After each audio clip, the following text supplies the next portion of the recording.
con cada uno de nosotros mismos. Así que el teólogo eh, Andrés Michael con cada uno de nosotros.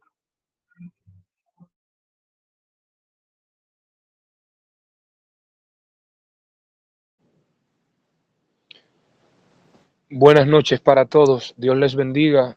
Dios les bendiga. Un placer estar una vez más con ustedes y tener la maravillosa oportunidad de compartir la palabra de Dios en el maravilloso libro de los Éxodos, en el libro de Éxodo, literalmente. Bueno, sabemos que el tema de hoy vamos a hablar acerca de las leyes y las fiestas en el Éxodo. Sí, obviamente hay muchas leyes. Por ejemplo, en el capítulo 20 de Éxodo, tenemos literalmente los 10 mandamientos que Dios le dio al pueblo, el famoso decálogo que Dios entregó al pueblo de Israel. Y literalmente sabemos cuál fue el propósito de esas leyes. Y fuera literalmente para que esas leyes sean una especie de, una especie de orientación y de dirección para el pueblo. Hay una palabra que se utiliza mucho en la Biblia, en el orden bíblico, un verbo, y es el verbo amonestar. Y etimológicamente el verbo amonestar, lo que significa es fijar convicciones en la mente. Sí, fijar convicciones en la mente. Y yo creo que el propósito principal de Dios al entregar los 10 mandamientos al pueblo de Israel, literalmente era para fijar convicciones en la mente del creyente. Y yo creo que es importante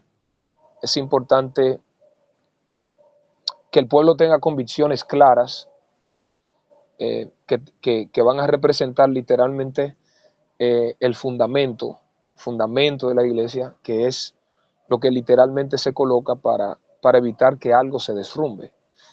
El término fundamento en su etimología hebrea literalmente se translitera a nuestro idioma como yesod, y yesod es literalmente lo que se coloca, lo que se pone eh, para impedir que una infraestructura se derrumbe.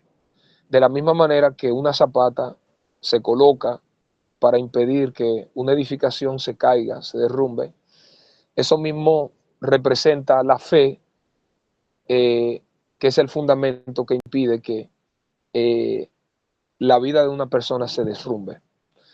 Entonces, literalmente pensando en eso de amonestar, de fijar convicciones en la mente, yo creo que a través del pueblo judío, a través del pueblo de Israel, podemos encontrar y ver eso. Y en torno a los 10 mandamientos, el decálogo que Dios le dio en Éxodo capítulo 20 y que se repite en Deuteronomio, que es como una especie de segunda ley en el capítulo 5, porque recuerde que nomos en griego habla precisamente de ley. Eh, eh, y las fiestas del pueblo de Israel era, era algo que fue dado al pueblo para señalar, para marcar y establecer la identidad que el pueblo tenía que tener. Y yo creo que hay, hay 4 cosas que podemos conectar y que podemos utilizar al pensar en las fiestas que Dios le dio al pueblo de Israel. Es decir, hay 3 cosas que tenemos 4 cosas que tenemos que tener en mente. Eh, Pensamos literalmente en lo que tiene que ver con los valores, con, con la identidad, con la visión o la cosmovisión y la misión que se tiene. Y yo creo que a través específicamente de esas leyes o de esas fiestas que Dios le dio al pueblo de Israel, Israel yo digo que es el pueblo de las fiestas, tiene muchas fiestas, pero en el libro de Éxodo, por ejemplo, el capítulo Libro de Éxodo, capítulo 23, el versículo 14 al 17. Se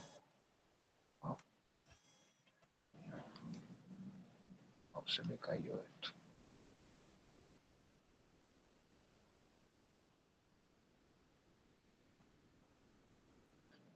¿Me escuchan?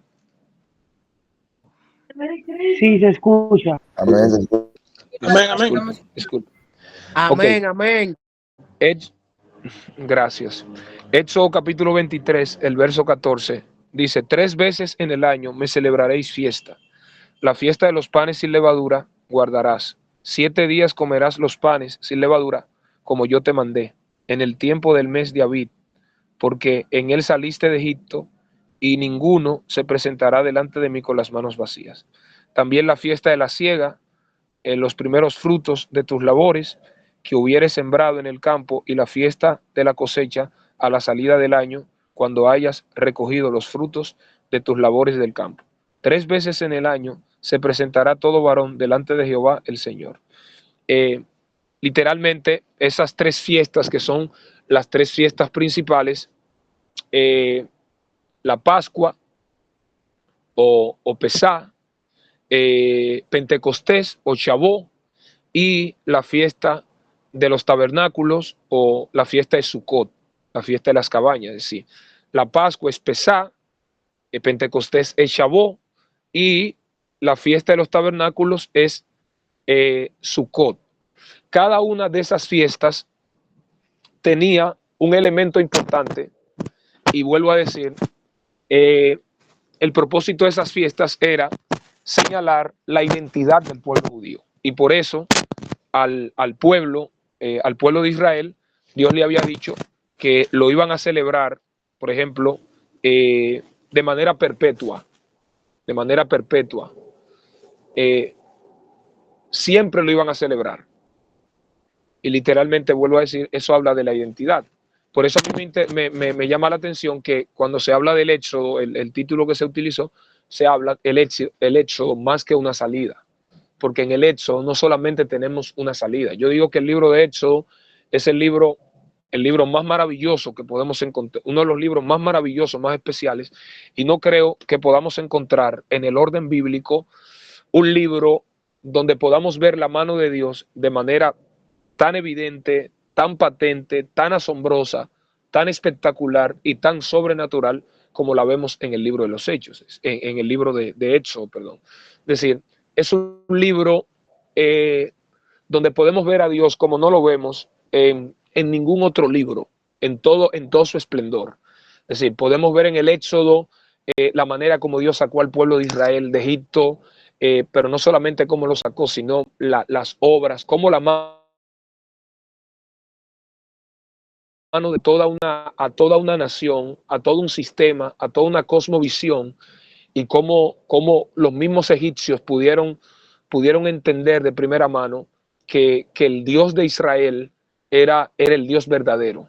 Es decir, esas 10 plagas que fueron enviadas a Egipto, la última de ellas que fue la muerte de los primogénitos, las ranas, el convertir el río del Nilo, que es el río más largo del mundo, en sangre, que era considerado para los egipcios como un dios, porque toda la prosperidad de Egipto dependía literalmente del río Nilo. Y herir el Nilo no solamente era herir un río, sino herir a sus dioses, sus creencias, su cosmovisión del mundo.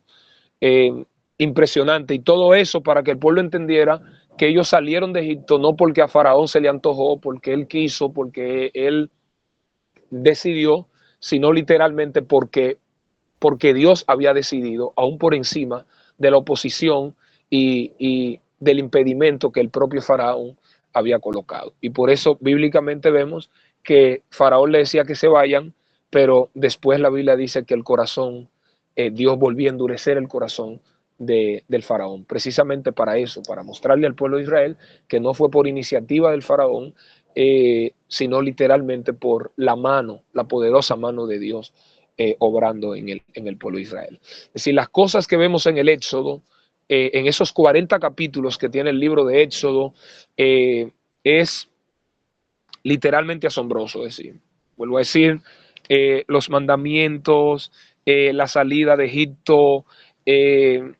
literalmente las plagas que fueron enviadas allá, Israel en el Sinaí, como Dios se les revelaba, las tablas que Dios le dio al pueblo, el agua de la peña, es decir, la travesía durante 40 años en el desierto, cómo Dios le dio agua de la peña, cómo le envió maná, cómo los alimentó con carne durante 30 días. Es decir, es un libro que es más que una salida.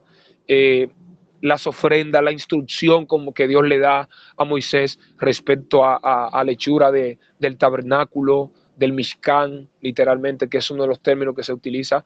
Hay dos términos para hablar del tabernáculo, que es el término Mishkan, para referirse y hacer alusión al tabernáculo, a la morada de Dios, y Sukkot para hablar de las tiendas o de la fiesta que celebraban los judíos. Es decir, vuelvo a decir, podemos ver aquí, reitero, podemos ver los valores que Dios le dio a un pueblo para que tengan identidad, para que entiendan la visión o la cosmovisión que tenían que tener respecto a ese Dios que le dio valores y que le dio identidad, pero también una misión que Dios entregó a ese pueblo.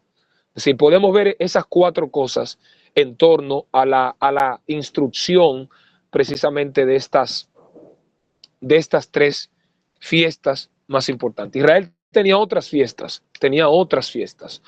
aparte de estas, pero estas eran las tres fiestas principales que Israel iba a celebrar en el año, es decir, de manera durante todo el año. Las tres fiestas principales de Israel, porque luego se añadieron al pueblo de Israel, por ejemplo, la fiesta de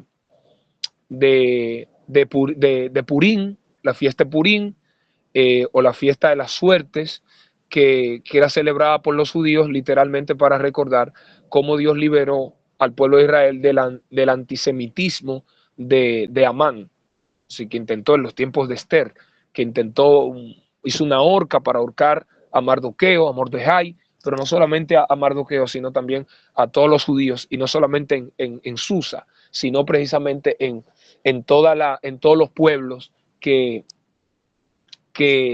ese gobierno tuviera influencia, el rey Asuero, literalmente.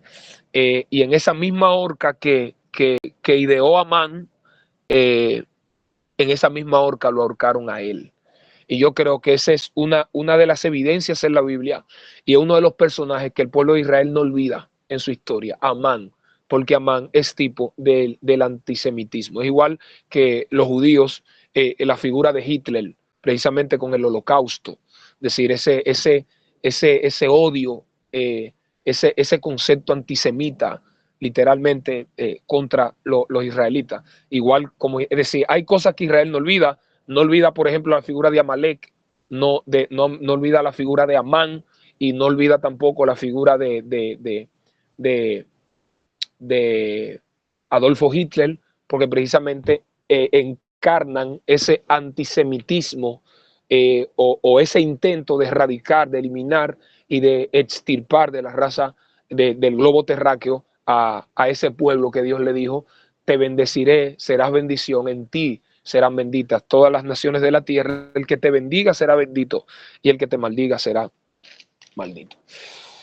La primera de las fiestas de esas tres fiestas principales, bueno, le mencioné otra fiesta que es la fiesta de Purim, la de la suerte, y también está la fiesta de Hanukkah, o la fiesta de la purificación, que los judíos utilizaban y la celebraban para remembrar cómo la familia de los macabeos, que era una familia sacerdotal, incluso macabeo significa martillos, y dentro de los libros deuterocanónicos, de los 7 libros deuterocanónicos que no fueron admitidos dentro del canon de las escrituras, pero por ejemplo las Biblias católicas lo tienen, está primera y segunda de Macabeos, es decir, literalmente es una historia, una familia sacerdotal que cuando Antíoco Epífanes o Antíoco IV profanó el templo con una marrana, derramando sangre de una marrana para provocar a los judíos, esa familia de los macabeos literalmente se levantó y purificaron el templo. De ahí nace esa fiesta que más luego fue añadida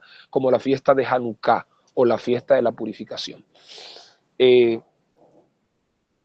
Sin embargo, valga la repetición, estas son las tres fiestas principales que Israel celebró. La primera de ellas es la Pascua, la fiesta de la Pascua o la fiesta de Pesá, o que literalmente lo que habla es de pasar por alto.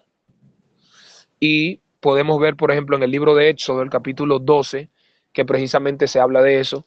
En ese capítulo nos habla acerca de aquel maravilloso evento que no solo, que también tenía apuntaba a Cristo. La manera como Dios libró a los primogénitos de los judíos, mientras que en las casas, los primogénitos de los egipcios, había llanto, había lamento. Entonces, pasar por alto. Recuerda el sacrificio del animal sin defecto, dice la Biblia, el verso 5, dice que el animal será sin defecto, macho de 1 año, lo tomarán de las ovejas o de las cabras. Literalmente tenía que ser limpio, y yo creo que ese macho, ese animal que iba a ser sacrificado era tipo de Cristo. Entonces la sangre iba a ser colocada en los dinteles de las puertas de las casas.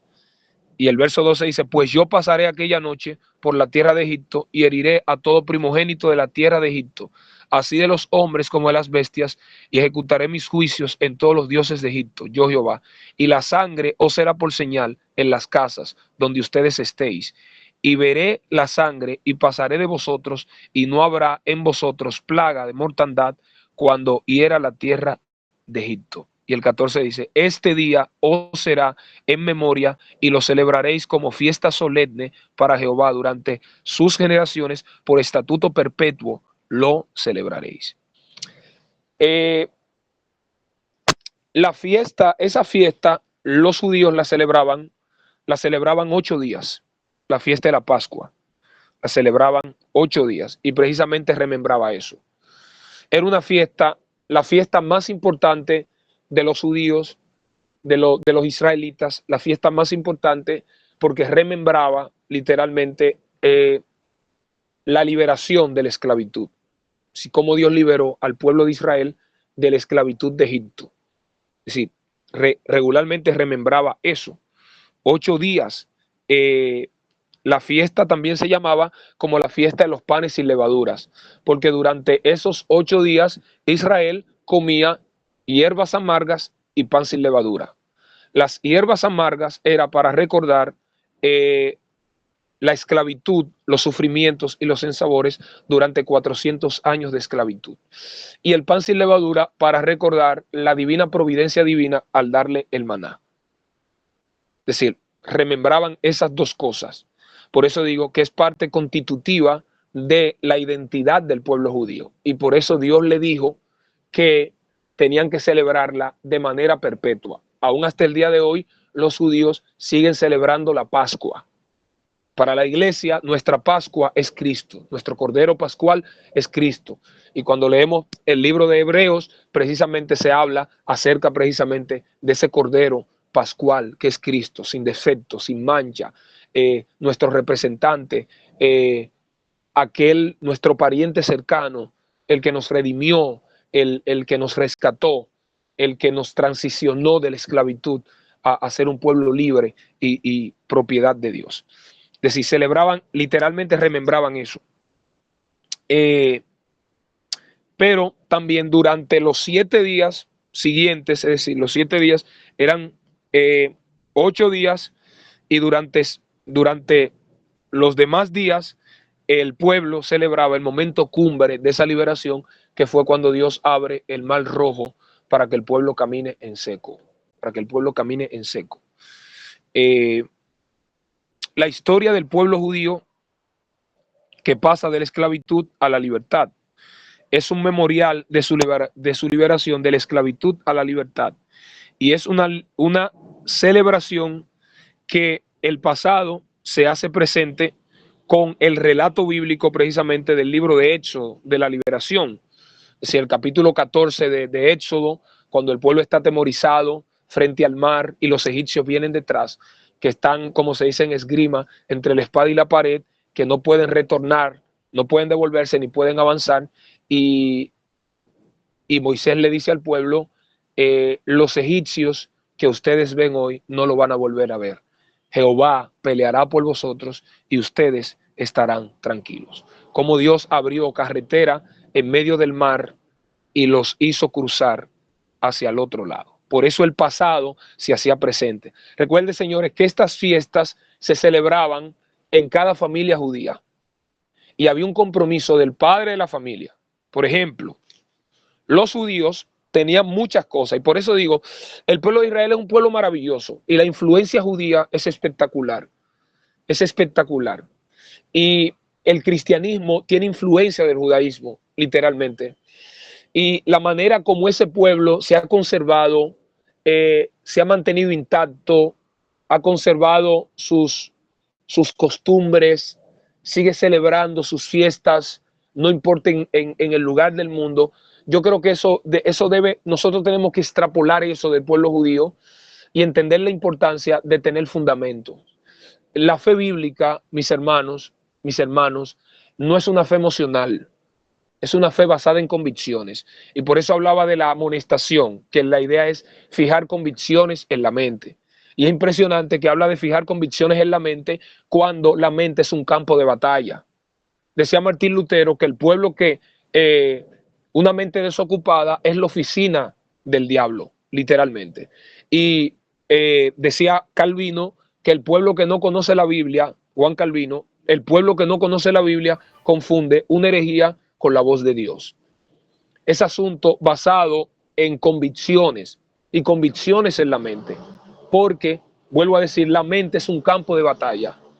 Es un lugar que constantemente va a ser bombardeado, va a ser atacado, porque quien gobierna la mente va a gobernar el cuerpo entero. La mente es el centro de control. Entonces hay una lucha viva para gobernar la mente, para controlar la mente. Y vuelvo a decir, el que controla la mente, controla el cuerpo entero. Cuando Cristo habló de lo que contamina al hombre, no es lo que entra por la boca, sino lo que sale de ella, en el capítulo 15 de Mateo, literalmente en el versículo 19, Jesús dijo que del corazón salen los malos pensamientos. Es impresionante que lo primero, el corazón y la mente bíblicamente se intercambian, son intercambiables en el orden bíblico, igual que el término alma y el término espíritu en la Biblia, son términos intercambiables. Entonces, incluso la Biblia en muchas ocasiones dice que el corazón piensa, Entonces, es interesante que la Biblia habla del corazón, que el término corazón en hebreo es lev, y en griego es cardia, de donde viene cardiología, cardiopatía, cardíaco, cardiópata, literalmente. Para los griegos, cardia o el corazón es el asiento de los sentimientos, de las emociones, de las motivaciones, de las intenciones, de la voluntad y de las decisiones. Pero lev, que es la palabra hebrea transliterada a nuestro idioma para corazón, define a la persona completa, la identidad, la integridad completa del ser humano. Entonces hay una conexión. Cristo dice que lo que sale del corazón contamina y habla que lo primero que sale es los malos pensamientos. Porque en el mundo espiritual se necesita un pensamiento para construir un fundamento, sea bueno o sea malo. Entonces, después que Cristo dice los malos pensamientos, entonces dice los homicidios, los adulterios, las fornicaciones, las lascivias, las malignidades, envidias, es decir, todas esas cosas. Pero todo empieza con un pensamiento. Por eso, cuando Pablo a los filipenses, en Filipenses 4:6 y el 7, le dice que por nada estén afanosos. Y ese término afán en griego literalmente habla de una preocupación excesiva que produce presión y tensión. Es una preocupación excesiva. Regularmente la persona que está afanada, regularmente está turbada. Por eso cuando Cristo le habló a Marta, cuando fue a visitar su casa, que mientras María estaba a los pies de Jesús, la Biblia dice que Marta estaba ocupada en muchos quehaceres y Cristo le dice, Marta, Marta, afanada y turbada estás con muchas cosas. Es decir, utiliza el término afán y el término turbar. El término turbar literalmente significa turbación, dar vueltas en un mismo círculo. Entonces, cuando una persona está turbada en su mente, es porque esa persona no tiene convicciones en la mente. Y esa es la idea de fijar convicciones. Y estas fiestas, a celebrarse de manera perpetua, a remembrar las cosas que Dios hizo para darle identidad, para transicionarlo de la esclavitud a la libertad, literalmente era la idea de fijar convicciones en la mente. Y vuelvo a decir, no es una fe emocional, es una fe basada en convicciones. La fe de los hebreos es la fe munash, que es una fe viva, es una fe contextual y una fe vivencial. Incluso los judíos dicen una frase que dice, dime cómo andas y te diré lo que crees, porque lo que tú crees determina la manera como tú vives, pero lo que tú crees es el resultado del nivel de convicciones que tú tienes. Por eso la fe munash es una fe obediente, es una fe que obedece y una fe que se expresa de acuerdo a lo que cree. Pero esa fe munash es producida por el dabar o por la palabra de Dios, por el oír viene la fe. Es decir, la palabra de Dios nos produce la fe y esa fe nos genera convicciones. Y esas convicciones van a determinar nuestro modus vivendi y nuestro modus operandi. Entonces, Israel celebra eso. Y es una fiesta familiar que cada familia tiene que celebrarla. Por ejemplo, cuando los judíos celebraban la fiesta, la primera noche de esa fiesta, el niño que participaba en esa fiesta por primera vez, había un espacio dentro de la fiesta para que el niño preguntara que por qué ellos celebraban esa fiesta y en qué se diferenciaba esa noche de todas las demás noches. Por ejemplo, el verso 42 de Éxodo 12 dice,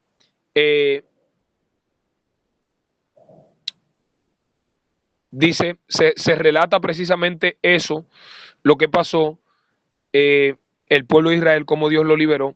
Dice, es noche de guardar para Jehová por haberlo sacado de ella en la tierra de Egipto. Esta noche deben guardarla para Jehová todos los hijos de Israel en sus generaciones. Entonces, ese niño que participaba por primera vez en esa fiesta, él preguntaba que por qué ellos celebraban esa fiesta y por qué esa noche era diferente a todas las demás noches. Y el padre, en un lenguaje que el niño pudiera entender y que pudiera descodificar, tenía que explicarle, tenía que narrarle y explicarle al niño la historia de Israel desde la salida, desde Abraham hasta la recepción de la Torá, literalmente desde la recepción de la Torá en el Sinaí. Es decir, tenía que explicarle. Es decir, esta gente no celebraban esa fiesta como un hobby. El Señor le dijo, iba a ser una fiesta solemne, era una fiesta sagrada. Y yo quiero que usted entienda como joven o se entienda que las cosas de Dios son sagradas. Y las cosas de Dios no podemos tomarlas a la ligera. Cuando Dios le dio el decálogo al pueblo de Israel, uno de los mandamientos que Dios le dijo al pueblo a través del decálogo era, por ejemplo, en Éxodo capítulo 20, el versículo 7, le dijo, no tomarás el nombre de Jehová tu Dios en vano. Entonces los judíos tenían una misión que habían dos frases que se utilizaban, que eran opuestas en torno a ese nombre. Era el término Kiddush Hashem y el término Hilur Hashem. Kiddush Hashem es la santificación del nombre, pero Hilur Hashem es la profanación del nombre. Y precisamente lo que se está prohibiendo en Éxodo 27 es que no incurramos en el Hilur Hashem, en la profanación del nombre. Y luego se dice que Dios no tomará por inocente al culpable. No tomará por inocente al culpable. Entonces, tenemos que tener pendiente eso. Las cosas de Dios son sagradas. Y cuando uno ve, por ejemplo, cuando uno lee la historia, por ejemplo, de Israel, en el mismo libro de Éxodo, que vemos que cuando Dios le da la Torá, en el capítulo 32 de Éxodo, cuando a Aarón le hace el becerro de oro, y usted sabe, por ejemplo, lo que pasó, que Moisés, al ver lo que habían hecho, le dice a Aarón: qué mal tú le has hecho a este pueblo. Y la Biblia dice que rompió las tablas de la ley, rompió las tablas. Y literalmente ese día pasó uno de los acontecimientos más impactantes que podemos encontrar en la Biblia. Y es que ese pueblo de Israel ese día tuvo que evidenciar de qué lado estaba. Y tuvieron que santificarse de una manera drástica. Moisés se puso en medio del campamento y dijo: los que estén del lado de Jehová, pónganse de mi lado. Y los de las tribus de Leví se pusieron del lado de Moisés. Y esos que se pusieron del lado de Jehová tenían que agarrar su espada y pasar en medio del campamento y empezar a matar gente. No importa que fuera pariente, familiar, lo que sea. Dijo: hoy ustedes se han santificado, cada uno en su propio prójimo, en su vecino, en su pariente. Entonces, las cosas de Dios son muy sagradas y hay que tomarla con ese nivel de seriedad. Y siempre tenemos que pensar, y por eso hablo, y quiero que no se olvide, la importancia de que esas convicciones estén fijas en nuestra mente. Y precisamente eso era lo que se perseguía con esa celebración. Una celebración familiar que todo miembro del pueblo de Israel la tenía que celebrar. Cada hogar tenía que celebrar eso. ¿Te recuerda lo que dice Deuteronomio capítulo 6, versículo 4 en adelante, versículo 1 hasta el versículo 9? Precisamente que Dios le encomienda a los padres que tenían que enseñarle a sus hijos, repetirle la ley. ¿Y cuál era la idea de esa repetición? Que se fije de manera indeleble en la mente. Usted sabe que no había escritura. Que como no había escritura, literalmente se tenía que cultivar una memoria que fuera fotográfica, que fuera una memoria fotográfica.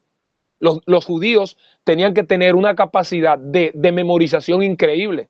Por eso hay un término que se llegó a utilizar en medio del pueblo de Israel para definir precisamente a ciertos judíos. Le llamaban los tanaítas, que eran una especie de tomos andantes, libros. Tenían que tener esa capacidad de memorización. Y precisamente una de las cosas maravillosas del pueblo judío para poder conservar la ley cuando no había escritura, porque el papel surgió en el siglo II en China. Antes se escribía en hojas de papiro, que se daba en la ribera del río Nilo, y se escribía en pieles de animales limpios.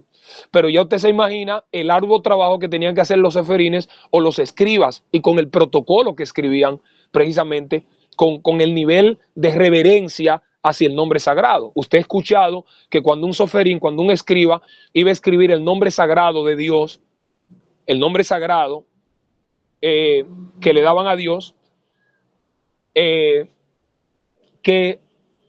antes de que los masoretas vocalizaran el idioma hebreo o introdujeran las vocales al idioma en el siglo V, el hebreo bíblico y el antiguo no tenía vocales, solamente tenía consonantes.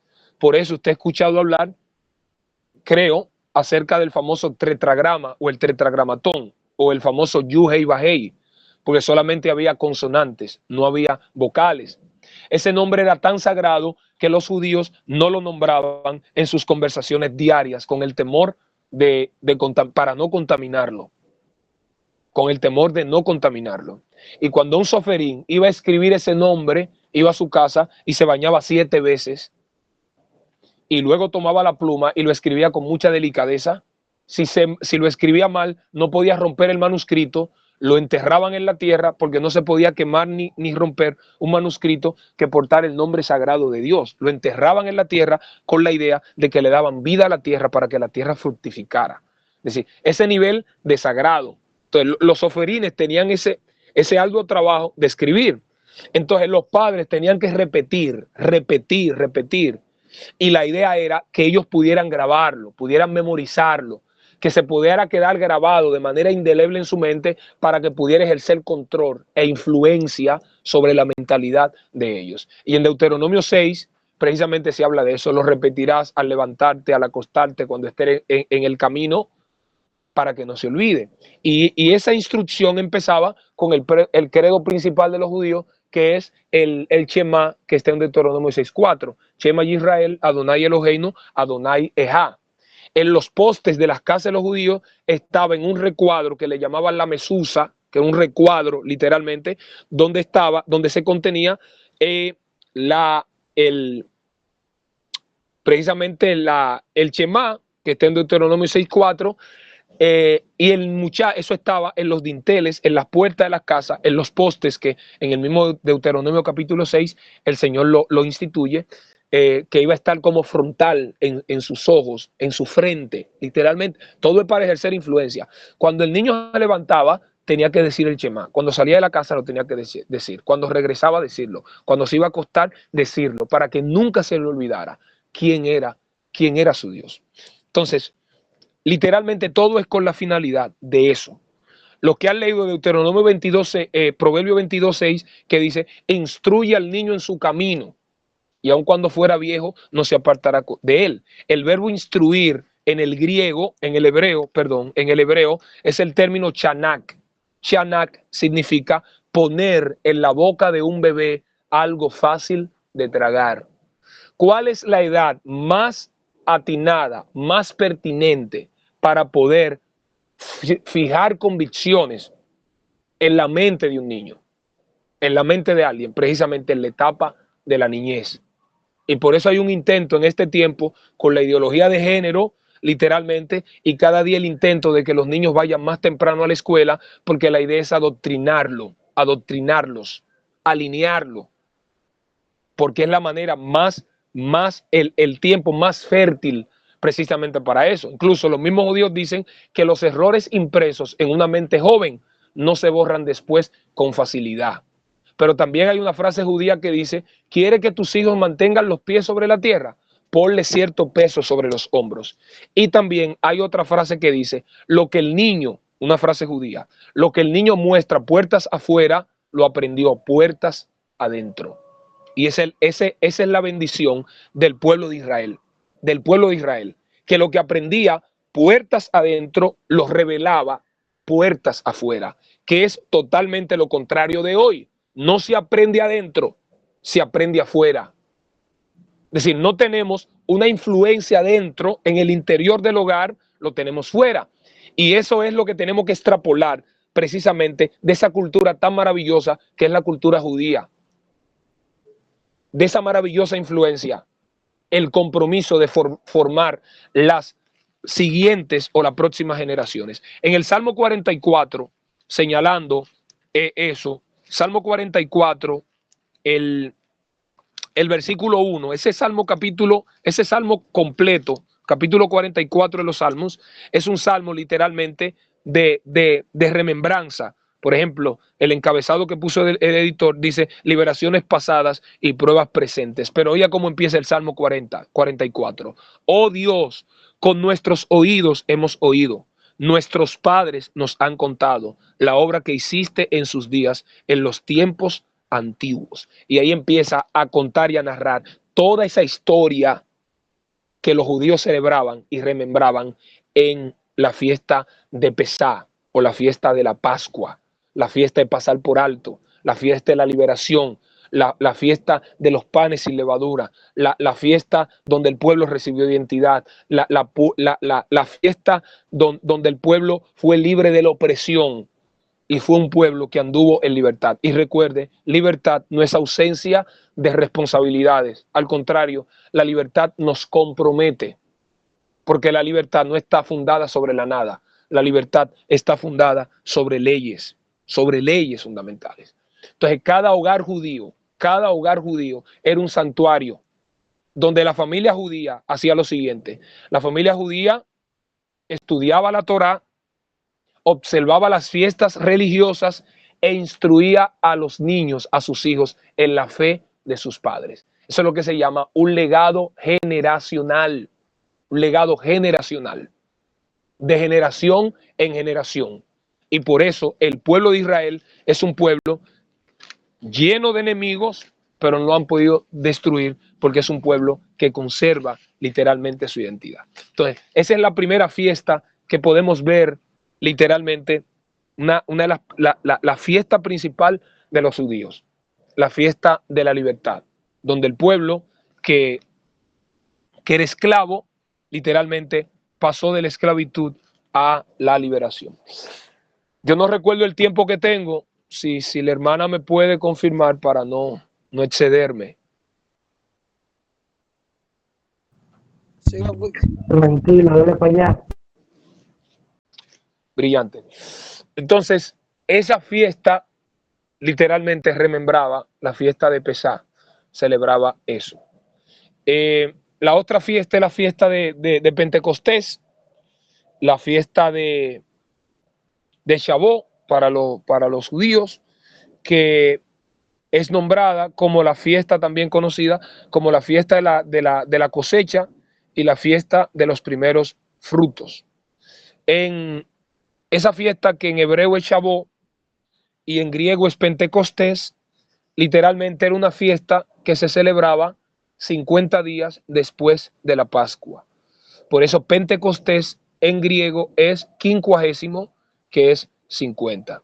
Cuando uno lee Hechos capítulo 2, que habla precisamente de el día de Pentecostés, que habla de esa fiesta, es maravilloso que Dios eligió la fiesta de Pentecostés, que la fiesta de Pentecostés para inaugurar la iglesia primitiva, la iglesia apostólica. Es maravilloso que Dios eligiera ese día, que era el día donde más personas habían en la ciudad de Jerusalén. Porque no solamente celebraban la fiesta los judíos que habían quedado en Jerusalén, sino los judíos de la diáspora, los judíos que estaban fuera de Israel. La fiesta de Shavuot, de Pentecostés,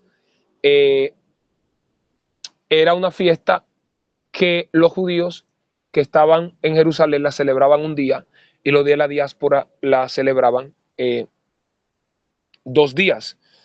Y es impresionante, vuelvo a decir, que sea la fiesta de la cosecha y la fiesta de los primeros frutos, y precisamente en el mensaje de Pentecostés que Pedro predicó en Pentecostés se convirtieron los primeros frutos de esa iglesia, o la primera cosecha, que se convirtieron 3,000 personas. Pero lo más importante de esa primera cosecha o esos primeros frutos es que esos 3,000 que se convirtieron en Pentecostés, el versículo 42 de los Hechos dice que esos 3,000 recibieron su palabra, el versículo 42, recibieron su palabra, fueron bautizados, se añadieron aquel día como 3,000 personas. Y para finalizar, el verso 42 dice, perseveraban en la doctrina de los apóstoles, en la comunión unos con otros, en el partimiento del pan y en las oraciones. Y el último versículo de ese capítulo 2 de los Hechos dice que el pueblo, dice la Biblia, que pasaba los días compartiendo con alegría y sencillez de corazón en las casas, alabando a Dios y teniendo favor con todo el pueblo. Y el Señor añadía cada día a la iglesia los que habían de ser salvos. Señor, en Dios no hay casualidad. La fiesta de Shavuot, la fiesta de Pentecostés, 50 días después de la Pascua, cuando Cristo resucitó, Lucas, que escribió el libro de los Hechos, y también el Evangelio según San Lucas, Cristo habló de que cuando Cristo resucitó, duró 40 días con los discípulos, enseñándoles sobre el reino. Y después fue alzado arriba, pero antes le dijo, no salgan de Jerusalén hasta que sean investidos con poder de lo alto, para que me sean testigos. Entonces, la Biblia dice que después de esos 40 días, Jesús le dijo que no salgan de Jerusalén. Ese Pentecostés de Hechos 2 duró 10 días. Y por eso el versículo 1 del capítulo 2 dice, cuando llegó el día de Pentecostés. Cuando llegó el día de Pentecostés. Los 40 días que Jesús duró con ellos, enseñándoles sobre el reino, y los 10 días que ellos duraron esperando la promesa y el cumplimiento de lo que Cristo le dijo y que fue profetizado y predicho por Joel, por medio del Espíritu Santo, en Joel capítulo 2, el versículo 28. Entonces, es impresionante que se añadieron 3,000 personas. Esa fue la primera cosecha y los primeros frutos de la iglesia. Y esa primera cosecha tenía un nivel de fundamento impresionante.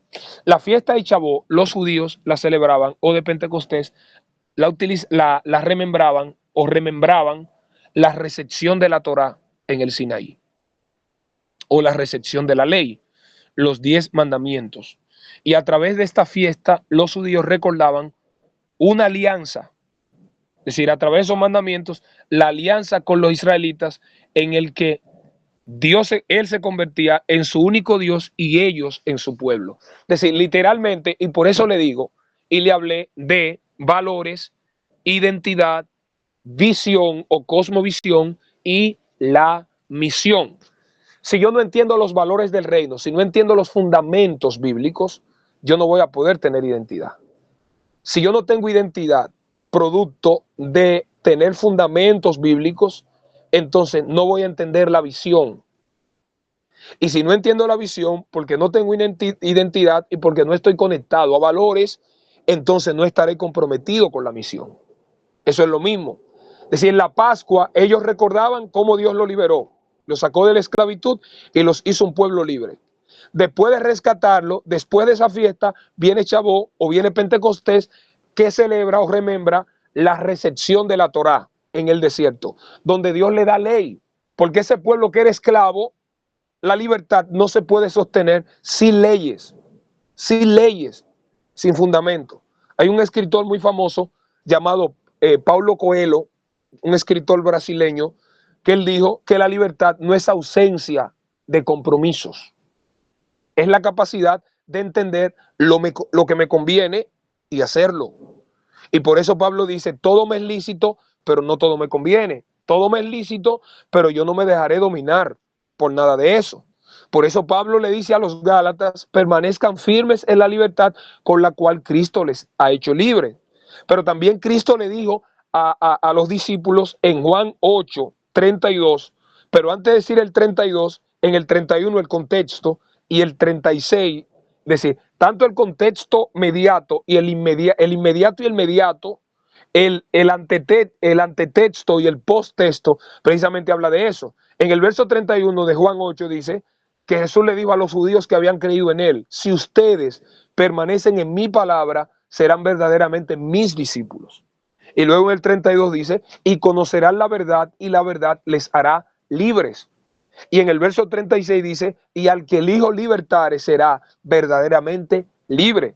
Pero fíjese que la libertad es el resultado de tener conexión con la verdad. ¿Pero con cuál verdad? ¿Con la verdad de los hombres o con la verdad de Dios? ¿Con la verdad de los hombres que es relativa o la verdad de Dios que es absoluta? ¿Sobre cuál verdad? La de Dios. La de Dios. Entonces, la verdad de Dios, la palabra verdad en hebreo es la palabra emet. Y emet es una de las palabras más importantes del idioma hebreo. ¿Por qué? Porque emet empieza con la primera letra del alfabeto hebreo, que es la alef. En el centro tiene la del medio del alfabeto, que es la men. Y al final tiene la última letra del alfabeto, que es la tau. Entonces, cuando los judíos interpretan lo que es verdad, ellos dicen que para que algo sea verdad, tiene que ser verdad en el inicio, en el centro y al final. Por eso las verdades no se contraponen, las verdades no se contradicen, las verdades no se enmiendan, porque la verdad es verdad no por el número de gente que la prueba o por el número de personas que la rechaza. La verdad es verdad por su esencia, por su naturaleza. Por eso la mentira y la verdad son incompatibles. En la verdad hay coherencia. La mentira no es coherente. No es coherente.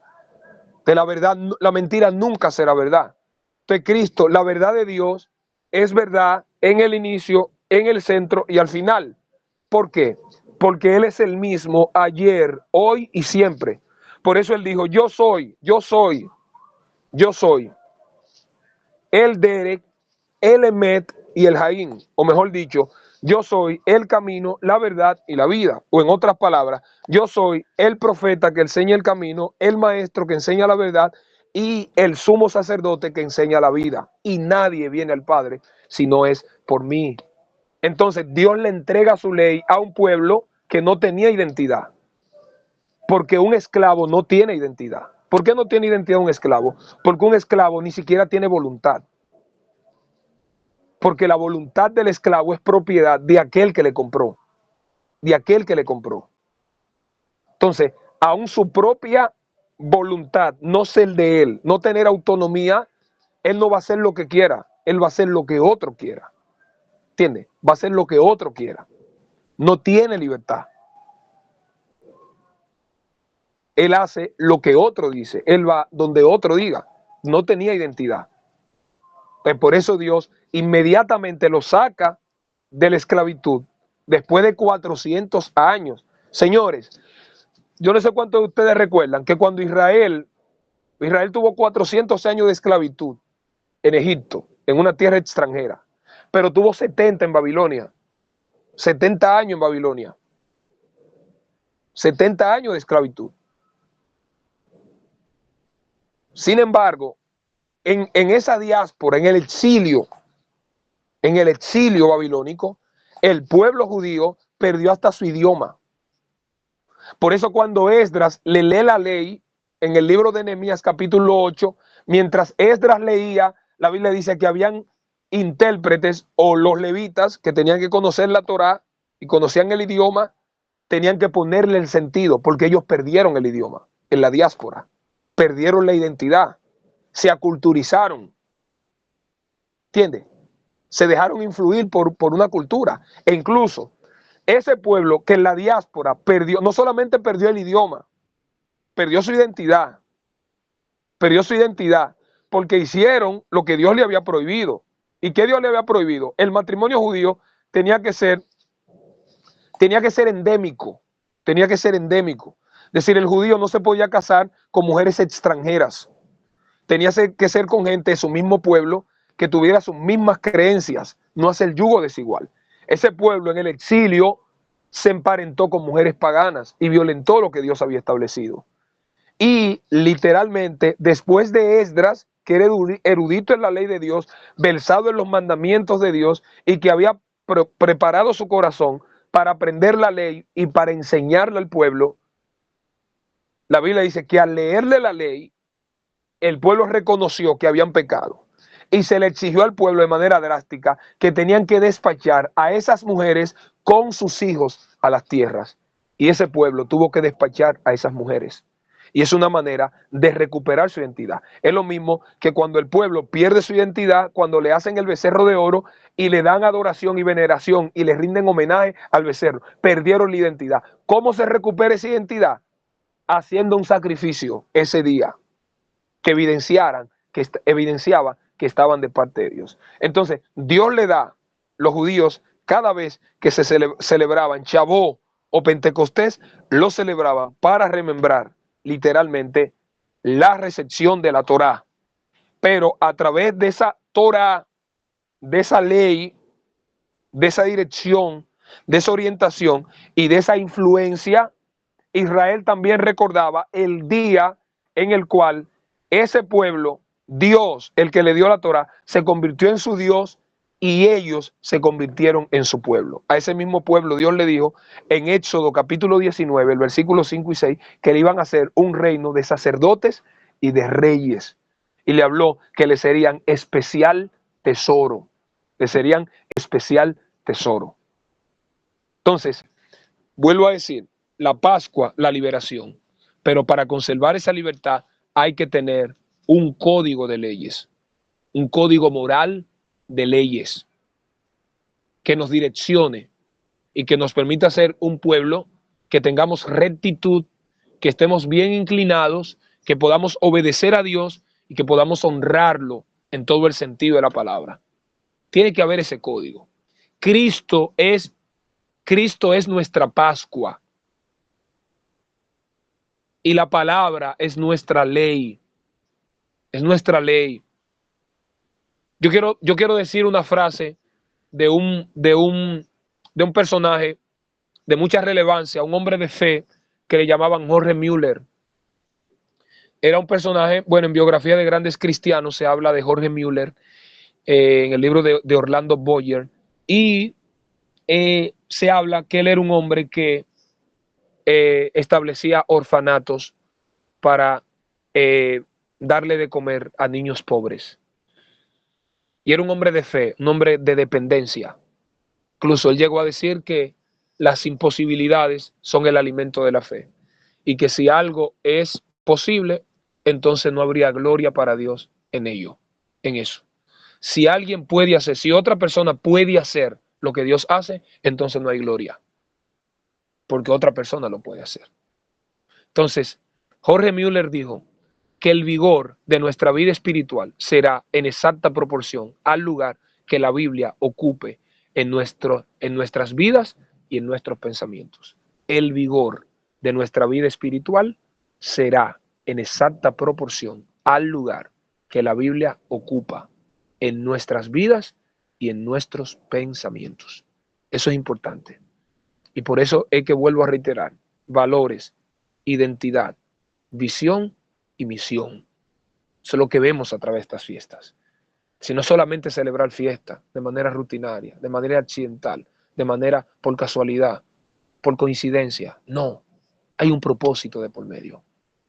Hay un propósito de que yo me aferre, yo me adhiera a esos valores.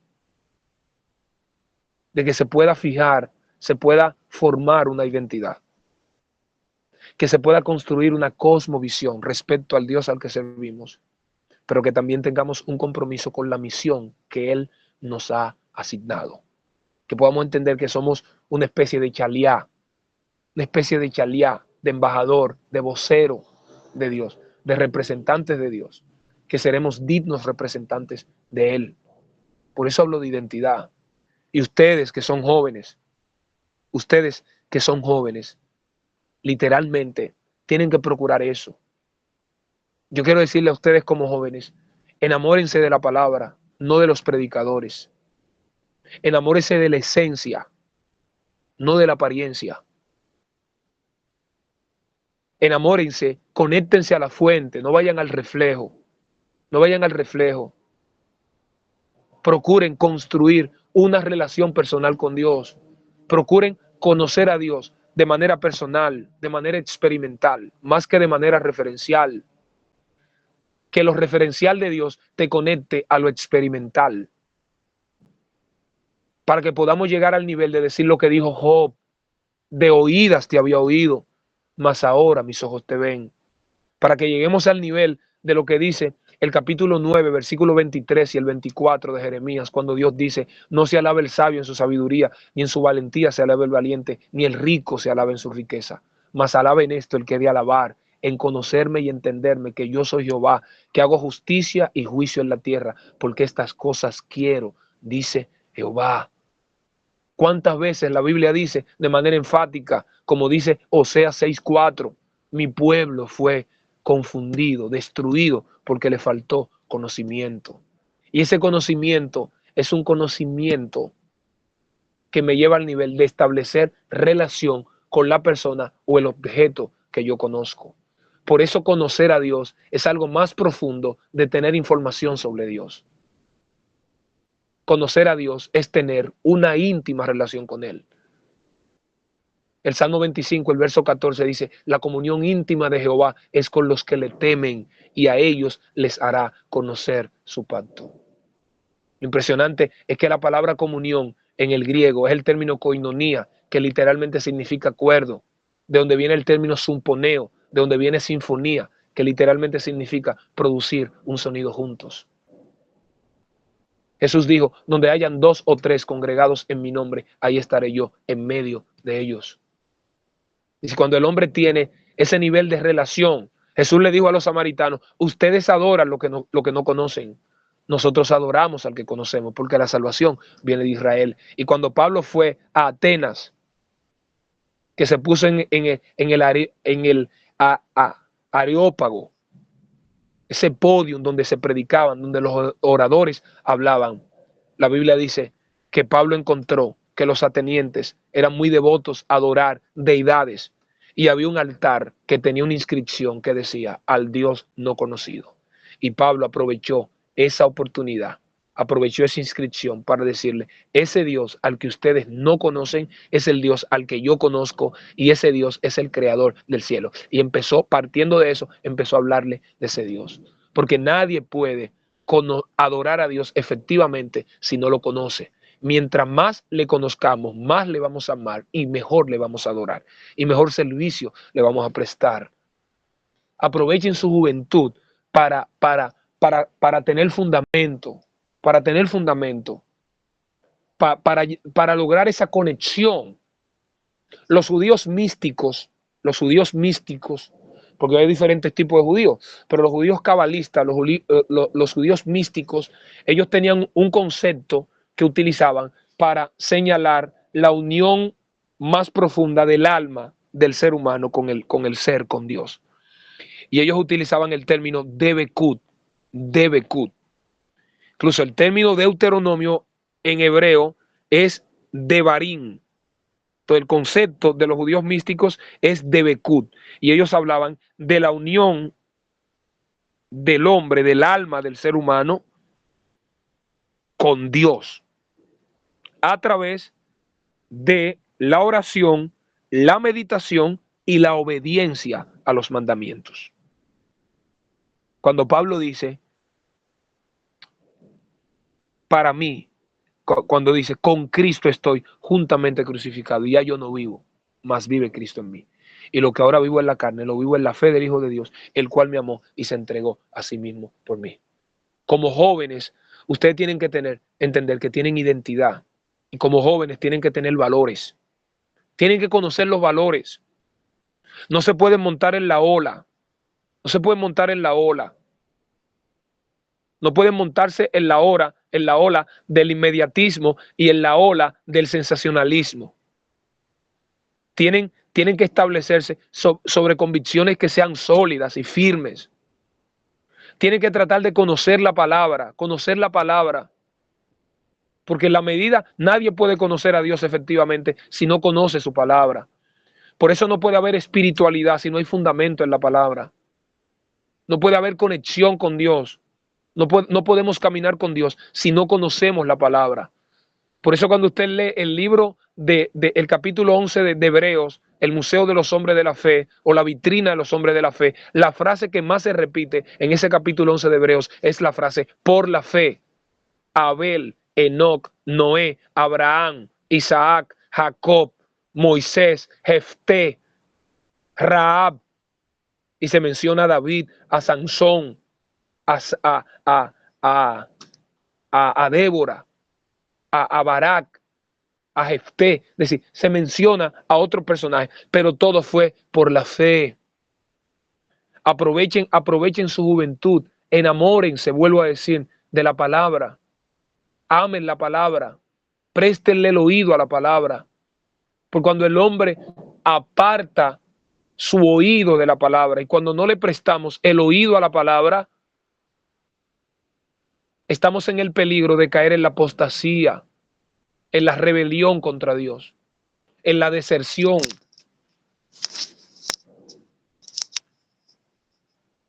Somos propensos a desertar, a devolvernos. Y todo empieza por apartar de la verdad del oído y volverse a las fábulas. Recuerde que la apostasía, hay dos tipos de apostasía. Hay una apostasía teológica, que es la negación de los principios fundamentales de la palabra, y está la apostasía moral. Siempre que hay una violación de los principios bíblicos, va a haber una corrupción moral. Una corrupción moral.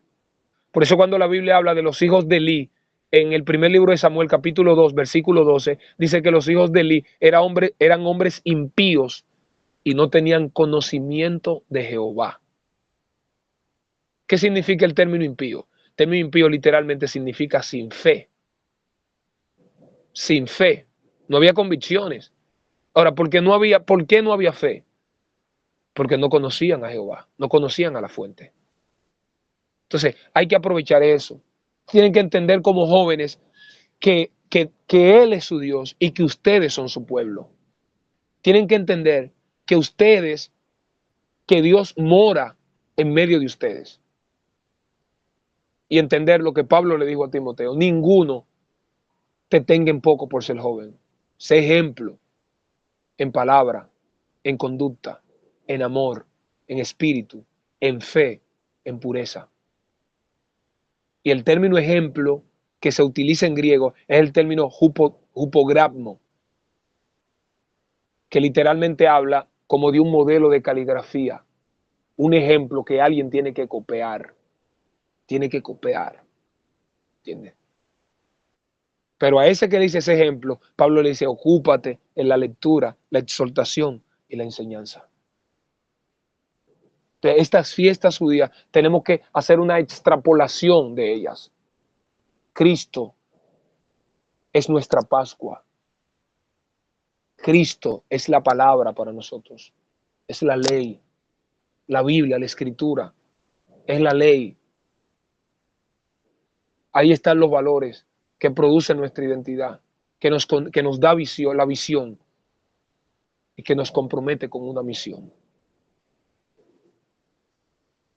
Y la otra fiesta es la fiesta de los tabernáculos o la fiesta de Sukkot, la fiesta de las tiendas. Literalmente, esa fiesta los judíos la celebran. Oiga esto. La Pascua remembraba la liberación de la esclavitud de Egipto. Shavuot, Pentecostés, celebraba la recepción de la Torá, la alianza, donde Dios se convirtió en el Dios de ellos y ellos se convirtieron en su pueblo. Pero esta fiesta de los tabernáculos, que el mismo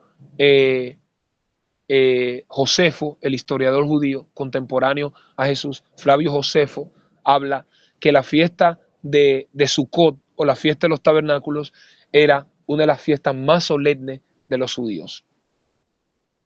Y precisamente también los judíos, al igual que la Pascua, la celebraba durante 8 días.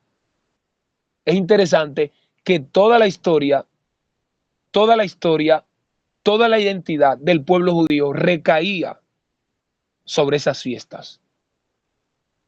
Y por eso el celebrar esas fiestas hasta el día de hoy es parte de la identidad judía, literal. Entonces, esta fiesta de las tabernas durante 8 días la celebraba. Oiga, la antesala de la fiesta de Sukkot, la antesala de esa fiesta era la fiesta del Yom Kippur. El primer día, esa era la antesala. La fiesta del Yom Kippur o la fiesta del perdón. Levítico capítulo 16 nos habla acerca de esa fiesta. Yom Kippur, la fiesta del perdón, la fiesta de la expiación, que era un día de ayuno, un día de tristeza, y también era considerado como el día del perdón o del gran ayuno, el día más sagrado de todo el calendario judío. Esa era la antesala de la fiesta de Sukkot o los tabernáculos. Es la antesala de esa semana, de las tiendas. Y lo que se recordaba era el peregrinaje por el desierto durante 40 años.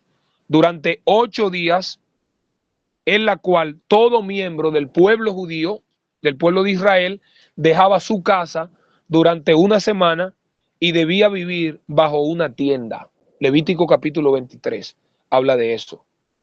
Es decir, era una fiesta que la celebraban para recordar el peregrinaje durante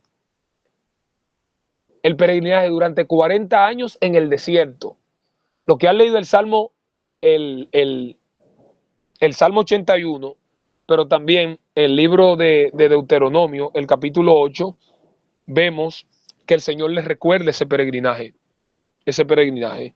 y que ni siquiera su ropa envejeció, que su calzado no se gastó. Y el Señor en el Salmo 81, David en el verso 10, utiliza eso, Dios hablando de la dependencia, abre tu boca que yo la llenaré. Y también le dice que todas esas cosas que pasó fue para que ellos entiendan que no solo de pan vivirá el hombre, sino de toda palabra que sale de la boca de Dios. Entonces, todo Israel, todo judío tenía que salir de la comodidad de sus casas y establecer su tienda a la intemperie, al aire libre. Y eso era un recordatorio de cómo Yahvé los acompañó durante todo momento en su travesía por el desierto y cómo el pueblo de Israel le tenía un lugar especial entre sus tiendas cada vez que le acompañaba. Esa tienda se ponía en el centro de todas, es decir, en el centro de cada una de esas tiendas se ponía esa tienda en el centro de cada lugar. Es decir, en el centro de esa tienda se depositaba el arca de la alianza, el cual contenía las tablas de la ley, símbolo de la alianza. Es decir, a través de esta fiesta, ellos recordaban cómo Dios los acompañó, cómo los cuidó, cómo les proveyó durante su travesía por el desierto. Pero también en esa tienda, ellos introducían en el centro de la tienda el arca de la alianza, el arca del pacto, que representaba la Shekinah de Dios, representaba la gloria, todo lo que Dios es y como Dios actúa, para señalar que Dios era el centro en medio de ellos y que siempre tenía que haber lugar en el medio de ellos, que Dios tenía que ser la prioridad. Y de esa manera el pueblo de Israel se iban a convertir en un Mishkan, en un tabernáculo que Dios los iba a habitar. Y al Dios habitar ese tabernáculo, la gloria de Dios iba a irradiar a través de ese tabernáculo. Entonces, extrapolando literalmente eso, tenemos que recordar eso. Recordemos de dónde Dios nos sacó, lo que éramos y lo que somos. Recordemos cuál es el fundamento, que tenemos que conectarnos a la palabra. Y recordemos que nunca debemos olvidar por donde Dios nos ha traído durante todo este peregrinaje y durante toda esta travesía. Señores, es impresionante. Por eso el libro de Éxodo, tomo esa frase, es más que un libro que relata una salida. Es un libro que nos habla en esencia, su mayor esplendor, de la grandeza de ese Dios. Nos habla de, como los judíos le llaman a Dios, le llaman el Ein Sof, el Dios ilimitado, el Dios ilimitado. Cada vez que nosotros entremos a este libro de Éxodo, vamos a ver a este libro de Shemot o de Éxodo, vamos a ver el esplendor de la gloria de Dios de una manera evidente y de una manera patente. Pregunto, y esto es una manera de aplicación, ¿qué tenemos que celebrar en este tiempo? ¿Cuáles cosas no debemos olvidar? ¿Cuál es la disciplina espiritual que tenemos que construir para poder tener una identidad que sea inalterable? ¿Cuáles cosas que no debemos olvidar hemos olvidado? Israel no debió olvidar esto. Hay cosas que nosotros no debemos olvidar. No debemos olvidar. Y no debemos olvidar que somos discípulos de Cristo, que tenemos que aprender para obedecer, para imitar, para seguir y para llegar a agradar. No podemos olvidar eso. No podemos abandonar. De la misma manera que cuando el Señor instituyó la Santa Cena, y Pablo literalmente habla de eso a los corintios, y Cristo cuando la celebró con los discípulos le dijo que eso ellos lo tenían que celebrar en memoria de Él, en memoria de Él, hasta que Él vuelva. Entonces, ¿cuáles cosas no debemos olvidar? Hay cosas que no debemos olvidar, porque si olvidamos nuestros fundamentos, vamos a olvidar nuestra identidad.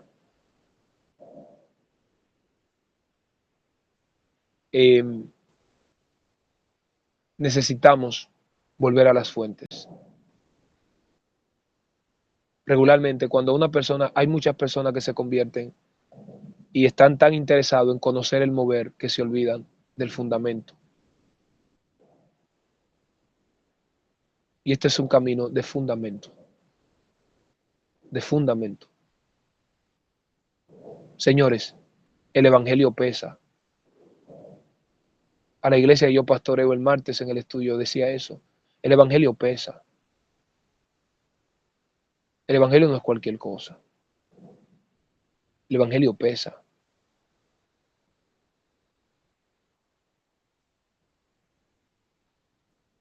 Sí, el mover no es malo, pero el asunto es que si el mover no es producido por el fundamento, entonces el mover no es correcto. Por ejemplo, cuando usted lee lo que hicieron los hijos de Aarón, que ofrecieron fuego extraño que Dios no mandó, quizá eso era un mover, pero ese mover era lo que los judíos le llaman Abodá Zará, le llaman un servicio nulo, porque el mover tiene que ser producido por el fundamento.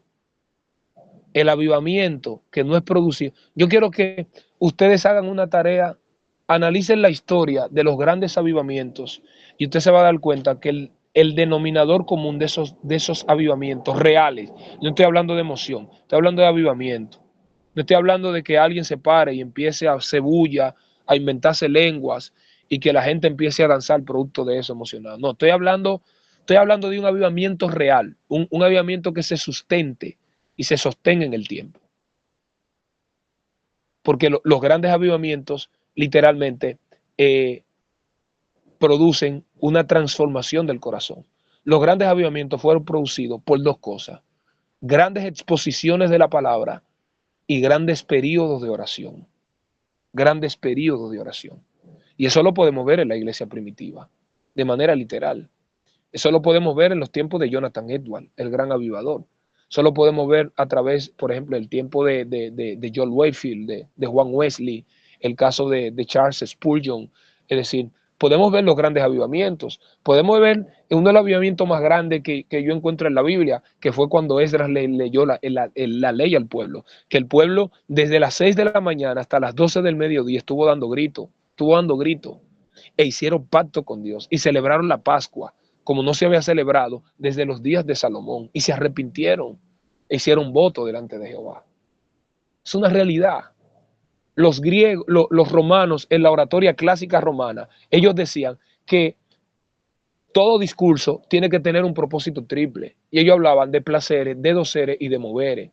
Placeres es agradar, doceres es enseñar y moveres es mover. Si yo escucho un mensaje que me agrada, que me enseña, pero que no me lleva al cambio, hay problema. Es como dijo alguien: el que aprende y no hace es semejante al que ara y no siembra. Entonces, el mover es bueno, pero el mover del espíritu, no el mover que se inventan los hombres, no ese. Mover espiritual es bueno, claro que es bueno. Pero si ese mover no es espiritual, y si es del espíritu, es por medio de su palabra.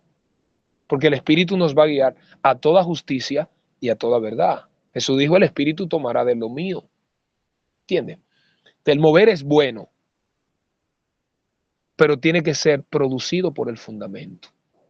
Por ejemplo, hay gente que se convierte y lo que quiere aprender es a predicar como predica el predicador.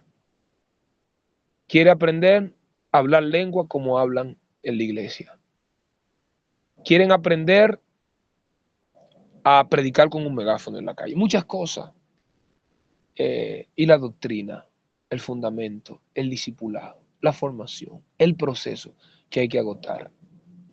El evangelio pesa. El evangelio pesa. Y hay una cosa. Para mucha gente mover es que se sane un enfermo, que se libere un endemoniado.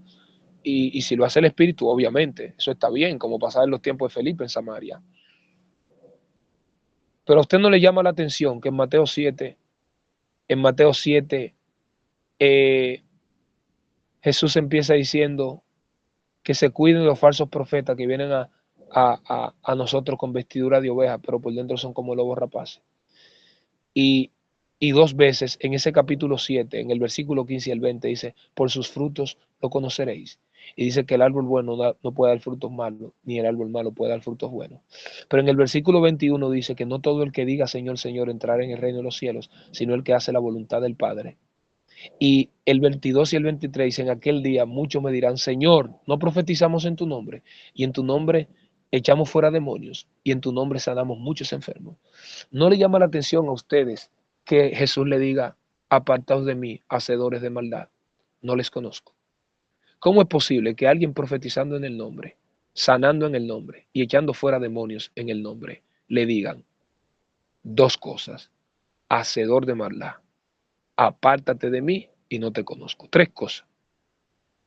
¿Sabe lo que significa ese término, hacedor de maldad? En, en, en, en, en el griego. En el griego. Hay muchos términos que definen el término pecado. Uno de ellos es hamartía. Hamartía. Pero el término que Jesús utiliza ahí, cuando habla de hacedores de maldad, es el término anomía.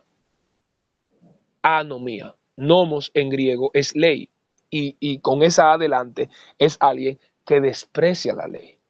Entonces, alguien puede operar en el don, pero no conforme al carácter del que dio el don.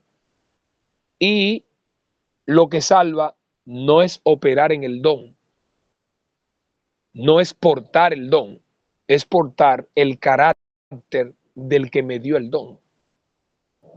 Yo puedo predicar en el nombre de Dios y no temerle. Yo puedo hablar de amarlo y no amarle. Yo puedo hablar de servirle y no servirlo. Yo puedo hablar de santidad y no serlo.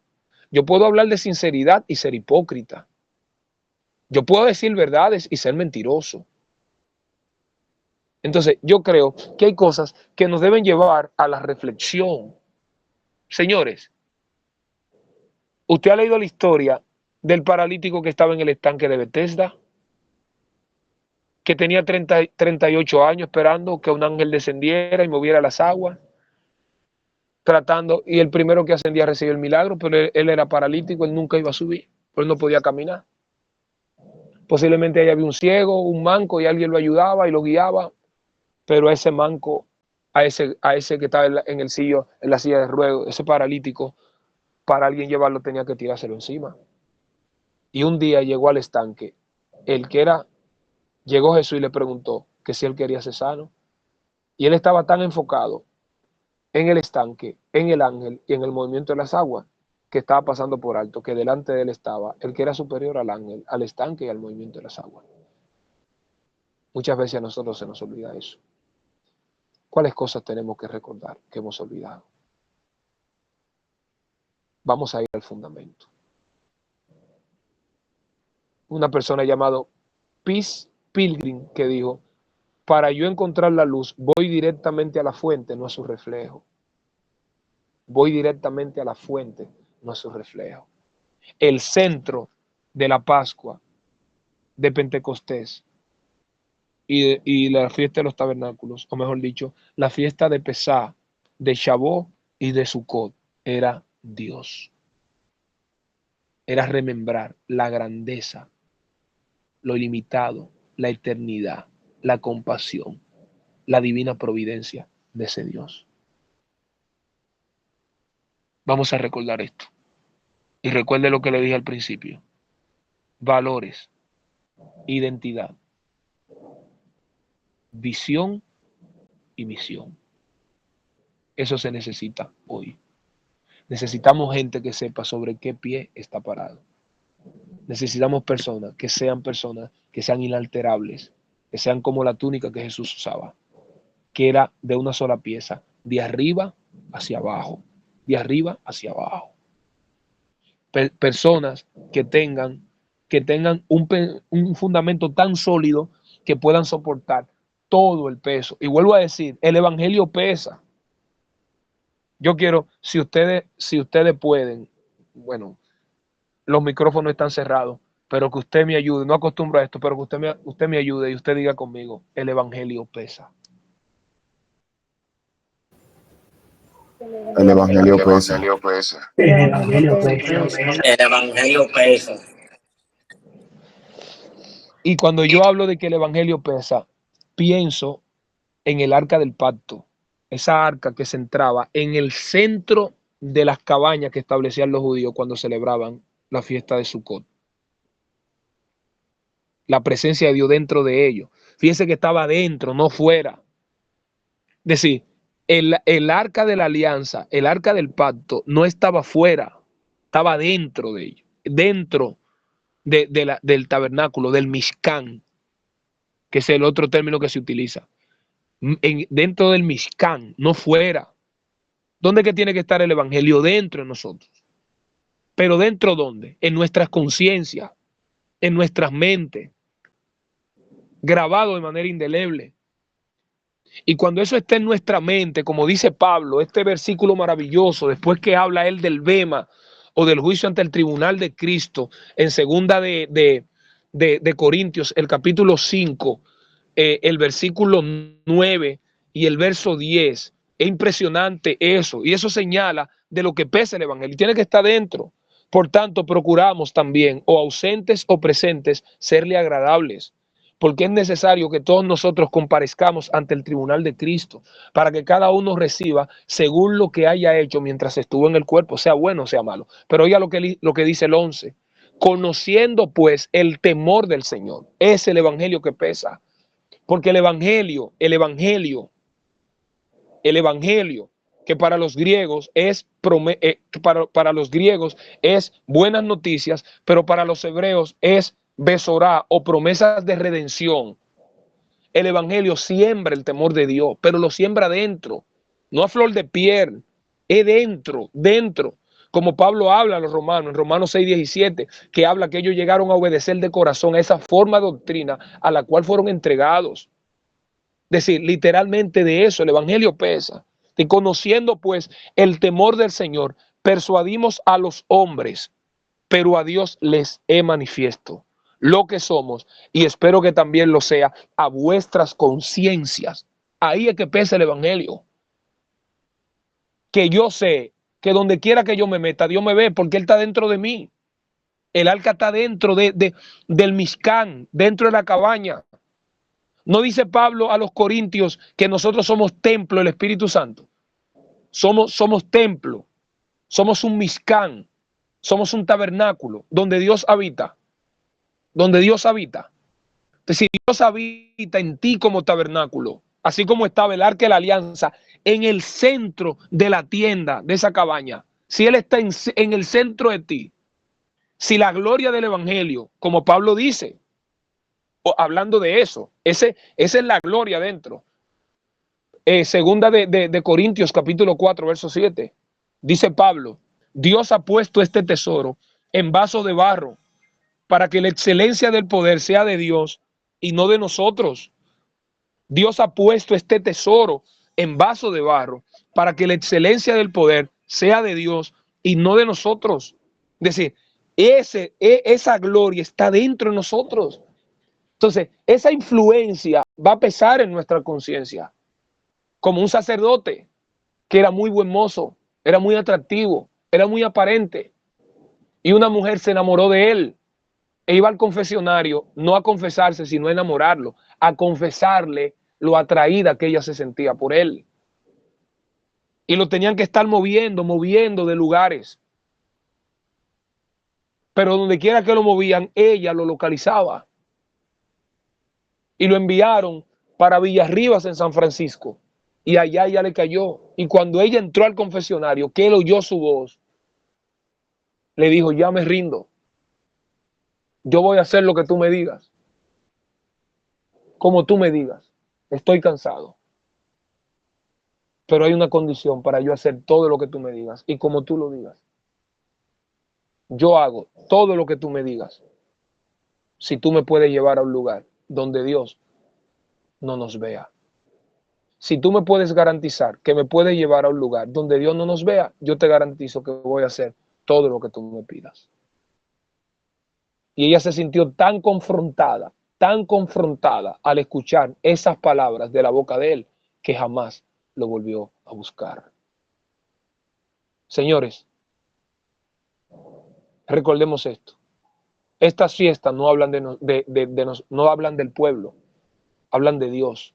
El evangelio no tiene que ver con nosotros, tiene que ver con Cristo, tiene que ver con Él. Recordemos que somos el resultado de lo que Él ha hecho. Estamos aquí por lo que Él ha hecho. Estamos de pie por lo que Él ha hecho. Él nos ha lavado con su sangre. Él nos dio su palabra y nos dio su espíritu. Finalmente, oiga bien, la Pascua habla del sacrificio que Cristo hizo en la cruz, que nos dio identidad. Shavuot habla de la revelación por excelencia que Dios nos entregó, que es su palabra. Esa palabra que tiene tres cualidades. La palabra, que es el propio Dios. Esa palabra es infalible, es inerrante y es todo suficiente. Esa palabra, útil para enseñar, redarguir, corregir e instruir en justicia, a fin de que el hombre de Dios sea perfecto, enteramente preparado para toda buena obra. Y la fiesta de Sukkot o de los tabernáculos habla del Espíritu Santo morando, habla de nosotros como tabernáculo de Dios y del Espíritu de Dios morando dentro de nosotros, controlándonos dentro, porque tiene que estar dentro. El Espíritu no te puede visitar. El Espíritu no te puede visitar. Tiene que estar dentro de ti. Tiene que estar dentro de ti. Porque si te visita, quiere decir que tú no eres su propiedad. Porque el que visita no es dueño de la casa que visita. Ahora el dueño se queda. Entonces tenemos una realidad interna que se llama Yetzel Hará o mala inclinación. Tenemos la ley del pecado, tenemos el pecado original, tenemos la epitumia dentro. Entonces necesitamos una ley que sea superior a esa ley. En Romanos 7, Pablo habla de la ley del pecado, del mal que habitaba en él. Pero en el capítulo 8 de Romanos habla del maravilloso capítulo de la ley del Espíritu morando dentro del creyente. Tenemos que tener una ley superior a la ley del pecado para poder vencer el pecado que está dentro de nosotros. Recordemos, vamos a imitar al pueblo de Israel, vamos a extrapolar eso. No olvidemos lo que tenemos que hacer. No olvidemos nuestras disciplinas espirituales. No olvidemos nuestra conexión con Dios. No olvidemos el fundamento de la palabra. Vamos a estructurar nuestra vida sobre eso. Vamos a ejercitarnos en la fe. Como le dijo Pablo a Timoteo, ejercítate en la piedad. Y la palabra piedad en hebreo es tres cosas. Es eusebeia, eulabeia y teosebeia. Es decir, piedad habla de alguien que ama a Dios, que teme a Dios y que reverencia a Dios al nivel más alto. Ejercítate. Tenemos que hacer eso. Y para ejercitarnos en eso, que nos lleve a ese nivel de ser piadoso, literalmente, producto de ese evangelio que pesa, tenemos que llevarlo encima. El evangelio tenemos que llevarlo encima. El evangelio no solamente es para predicarlo, es para vivirlo. Yo puedo predicar para que otros se salven y terminar perdiéndome yo mismo. Terminar perdiéndome. Por eso Pablo le dijo a Timoteo, en 1 Timoteo 4:16, ten cuidado de ti mismo y de la doctrina, persiste en ello, pues haciendo esto te salvarás a ti mismo y a los que te escuchen. Y en el capítulo, en 1 Corintios 9, el verso 26 y el 27, Pablo dice, yo no lucho como a la aventura, yo no golpeo quien golpea el aire, yo golpeo mi cuerpo y lo pongo en servidumbre, no sea que habiendo yo sido heraldo para otro, yo mismo venga a ser eliminado. Y eso, Spurgeon mencionó una historia que pasó en Londres una noche, y es que una noche en Londres, muchas casas se incendiaron en Londres, en la ciudad de Hamburgo, Y en una de esas casas que también se incendió, había un perro, había una perrera en el patio de esa casa y había un perro negro dentro de la perrera. Y cuando el perro percibió el fuego, empezó a ladrar de manera insistente. Los dueños de la casa, que no sabían lo que estaba pasando afuera, pero al escuchar al perro ladrar de la manera desesperada como lo hizo, se levantaron, salieron de la casa y no se quemaron. Sin embargo, el perro que alertó a los dueños de la casa para que no se murieran, no se quemaran, terminó calcinado porque estaba encadenado dentro de la perrera. ¿Qué es lo que quiere decir eso? ¿Cuál es la moraleja? ¿Cuál es la ilustración? ¿Cuál es el principio de esto? Que tenemos que procurar que a la hora de predicarle a otros el evangelio para que se salven, no estemos nosotros tan encadenados por el pecado que terminemos perdiéndonos. Dios les bendiga, Dios les guarde y recordemos la esencia de Pesá, Shavuot y Sukkot. La obra de Cristo, la palabra que se nos fue dada y el Espíritu Santo morando en nosotros. Dios me les bendiga y Dios me les guarde. Amén, amén, amén. Dios le bendiga grande y poderosamente. Amén, amén. Realmente esta conferencia, podemos ver, ha sido una gran bendición para todos y cada uno de nosotros. De verdad, cargada de mucha información, sobre todo con una sabiduría que viene directamente de lo alto. De verdad que sí, estamos agradecidos y contentos, y sobre todo con este maravilloso grupo de personas que en esta hermosa noche nos han acompañado, que a pesar de la hora que muchos tienen que trabajar o tal vez ir a la escuela o a la universidad, aún así han dedicado el tiempo a escuchar palabra de Dios. De verdad que estamos agradecidos con ustedes y también les bendiga grandemente. Ahora vamos a pasar a una parte muy importante que no podemos dejar de lado, y es la parte de las preguntas. Ustedes van a aprovechar, van a levantar sus manos, y claramente limitado por el tiempo, y vamos a permitir que le hagan la pregunta, y así entonces nuestro amado pastor le responda a cada una de ustedes. Tengan su pregunta ahí. Creo que veo a Odalis Martes. Puede hacer su pregunta. Bueno, la verdad no sé dónde empezar, pero ¿cómo? Ok, mira, ¿cómo puedo llegar a ser más espiritual?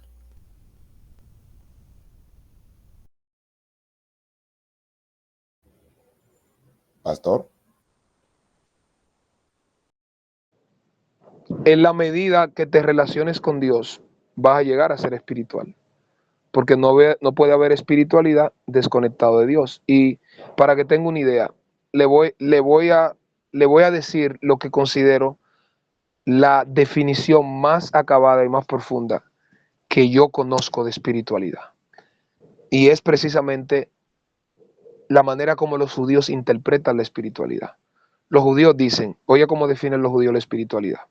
La espiritualidad es el desarrollo y el fortalecimiento de una profunda relación con Dios.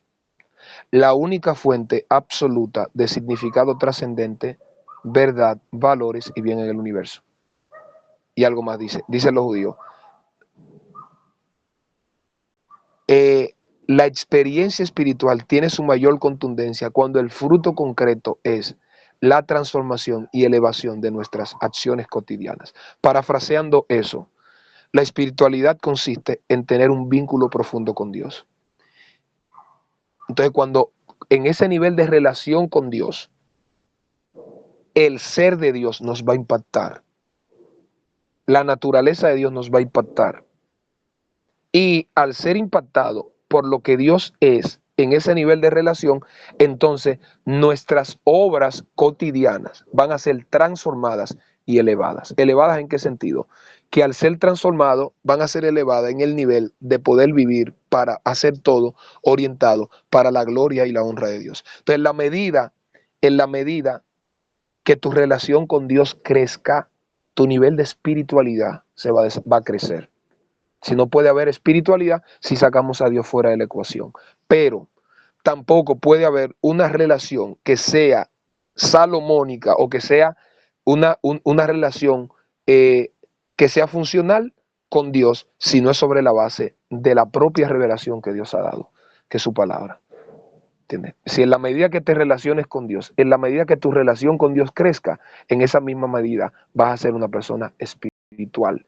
Y alguien espiritual es aquel que porta el fruto del Espíritu, más que los dones, más que los ministerios. El fruto del Espíritu, el fruto de un árbol es la esencia de un árbol. Pero ese árbol que tiene fruto, que es su esencia, tiene otras partes. No puede haber, el fruto es importante porque es la esencia del árbol, pero no podemos hablar del fruto, no podemos hablar del tronco, no podemos hablar de las ramas, no podemos hablar de las flores ni de las hojas si no hablamos de las raíces. Porque sin raíces no puede haber frutos. Sin raíces no puede haber tronco. ¿Entiende? Entonces, fíjese lo maravilloso. Las raíces y el fruto. ¿Entiende? Y esa raíz habla de fundamento, pero también habla de la fuente de alimentación que tiene el árbol. Entonces, el fundamento de tu relación con Dios es la palabra, esa es la raíz. ¿Entiendes? Pero en esa relación con Dios, literalmente, el carácter de Dios va a influir sobre el tuyo. Entonces te vas a parecer a Él. ¿Entiendes? El fruto del Espíritu es amor, gozo, paz, paciencia, benignidad, bondad, fe, mansedumbre. Dice Romanos 8:14 que los que son guiados por el Espíritu de Dios, estos son hijos de Dios. El versículo 16 de Romanos 8 dice que el Espíritu mismo da testimonio a nuestro espíritu que somos hijos de Dios. Romanos 8:9 dice que si alguno no tiene el Espíritu de Cristo, entonces no es hijo de Dios. ¿Entiendes? Entonces, Romanos 8:15 dice que por el Espíritu clamamos Abba, Padre, que es una palabra aramea para hablar de esa relación íntima, de la manera como un niño le llama a su papá. Entonces, literalmente, vuelvo a decir, en la medida que tu relación con Dios crezca, la espiritualidad se va a desarrollar en ti.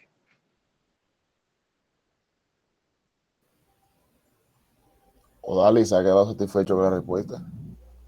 Sí, me ha quedado bien. Ok, perfecto.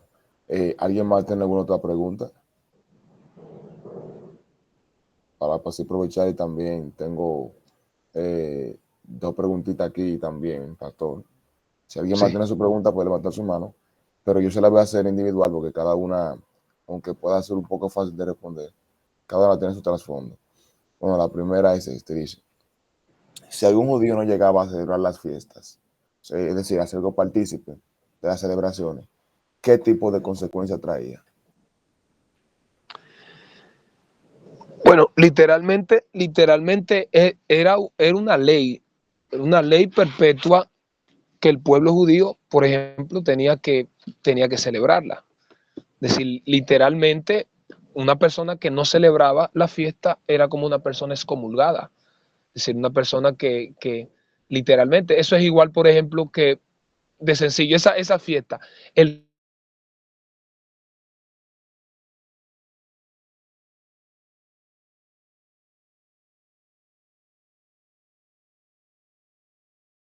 parte también de esas ceremonias, de ese pacto de la circuncisión. Es decir, literalmente alguien que no celebra ese tipo de fiesta es alguien que está como excomulgado, que no es parte, no es miembro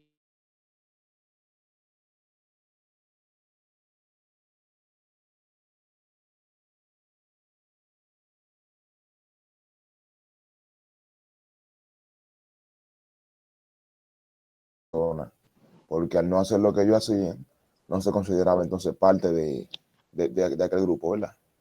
del pueblo, claro que sí. Por eso se habla literalmente de que tenía que celebrar todo miembro, todo hombre judío, todo miembro tenía que ser partícipe de esas fiestas. Tenía que ser partícipe. Era algo perpetuo, literalmente. Era algo que era incondicional, que tenían que hacerlo.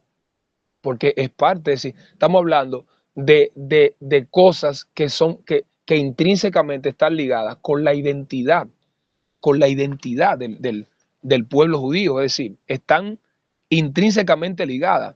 Entonces, si tú no cumples con eso, de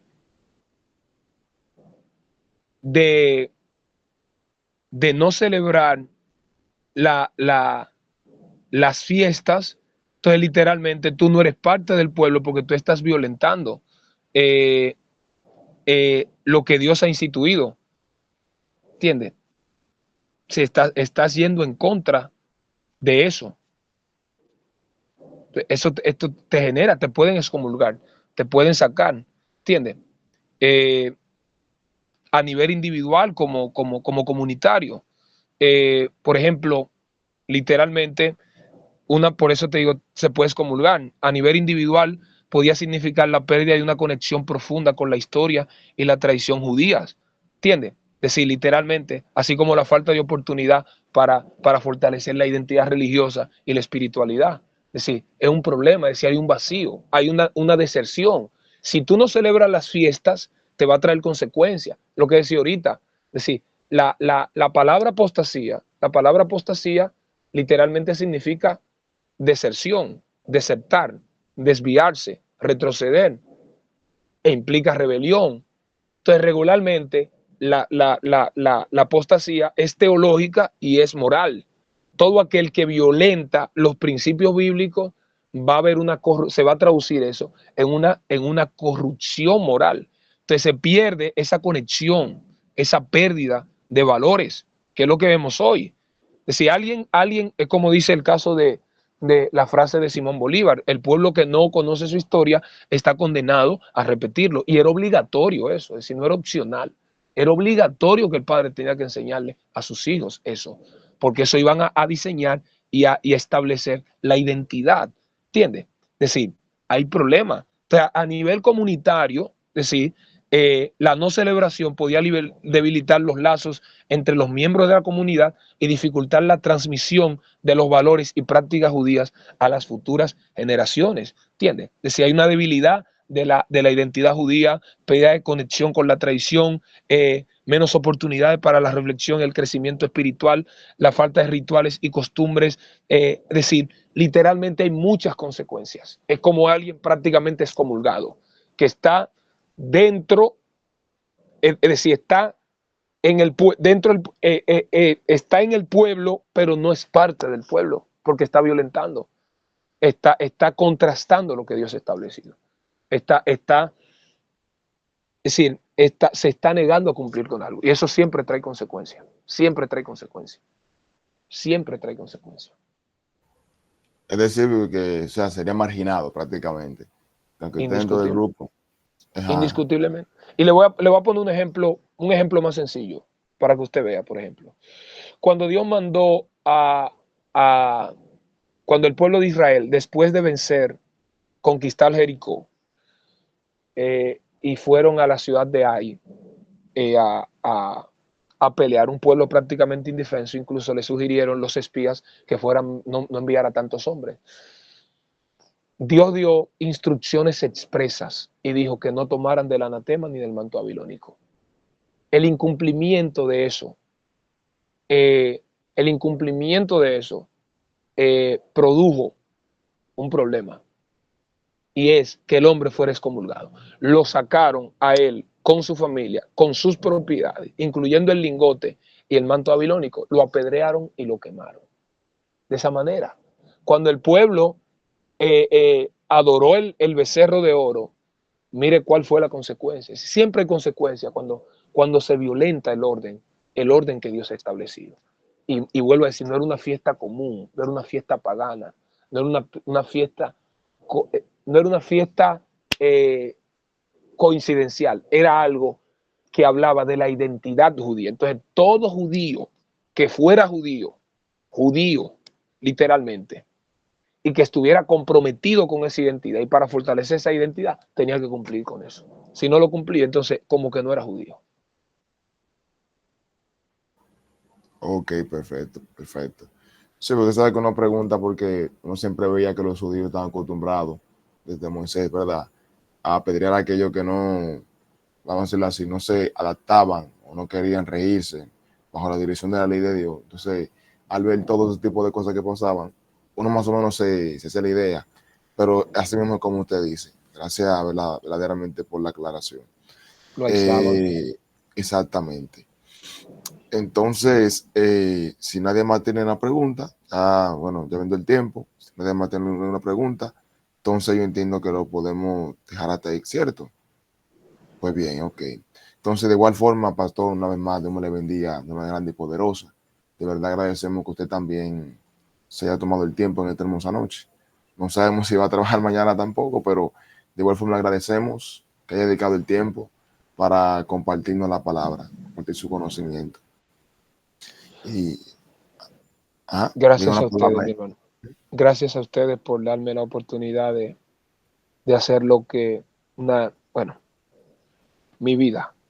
Amén, Gracias. amén, Amén, amén. pastor. Siempre, Gracias a siempre. usted por tomar esos minutos de su tiempo para darnos una buena enseñanza, que lamento que algunos jóvenes no pudieron participar.